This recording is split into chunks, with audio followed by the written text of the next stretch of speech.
जय श्री गणेश। आप सभी को राधे राधे। कल पढ़ने वाली एकादशी को निर्जरा एकादशी कहते हैं। ज्येष्ठ मास के शुक्ल पक्ष में पढ़ने वाली एकादशी को हम निर्जरा एकादशी कहते हैं। इसमें जल का पान नहीं किया जाता है। पद्म पुराण में वर्णन आया है कि जब सूर्य भगवान मिथुन या वृष राशि पर स्थित होते हैं उसे हम निर्जरा एकादशी व्रत कहते हैं।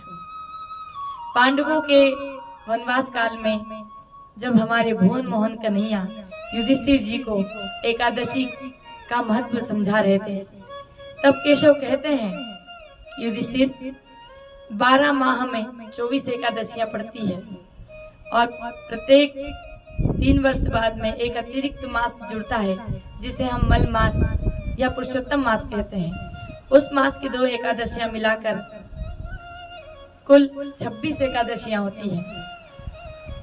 तो युधिष्ठिर अगले महीने जो ज्येष्ठ मास के शुक्ल पक्ष की एकादशी है निर्जरा, इसे तुम करो जिससे तुम सारे दुखों से निवृत्त हो जाओगे और तुम्हारा यश फैलेगा।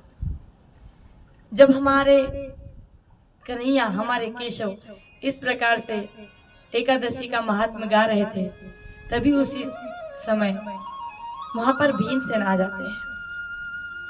भीमसेन कहते हैं, हे माधव, मेरी माता भी व्रत करती है, मेरे भ्राताश्री और छोटे भाई भी व्रत करते हैं, परंतु हे केशव, मैं व्रत नहीं कर पाता हूँ क्योंकि मेरे उदर में एक अलग प्रकार की अग्नि जलती है जिसे शांत करने के लिए मुझे भोजन खाना पड़ता है, भोजन पाना पड़ता है।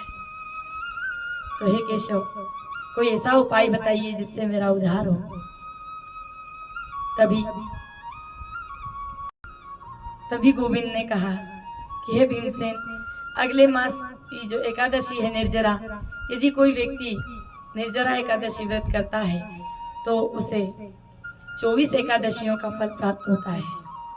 अर्थात पूरे वर्ष की जितनी भी एकादशियां पड़ती हैं उनका पूरा फल उसे प्राप्त होता है। जो व्यक्ति अपने हिस्से का जल किसी अन्य को दान करता है, आप चाहें तो अपने हिस्से का जल गैया को पिलाइए, आप चाहें तो अपने हिस्से का जल राहगीरों को पिलाइए, क्योंकि यदि व्यक्ति गैया को जल पिलाता है तो उसके पितर तर जाते हैं। और 10 महादानों में जल का एक दान जो है, इसका बड़ा महत्व है। इसी दिन सूर्योदय से लेकर अगले दिन के सूर्योदय तक बिना जल ग्रहण किए व्रत किया जाता है।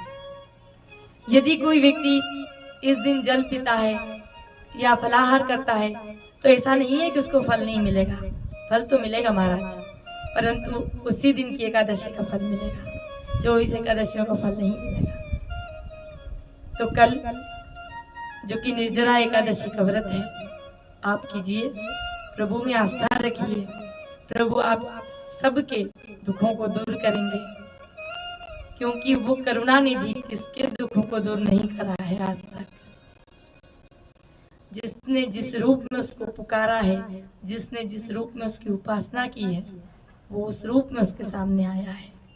उदाहरण के लिए आप मेवाड़ की महारानी माँ मीरा को ही देख लीजिए, जिसने उस केशव को गिरधर मान लिया और वो गिरधर गोपाल आया। इसी विचार के साथ में आप सभी को जय श्री गणेश।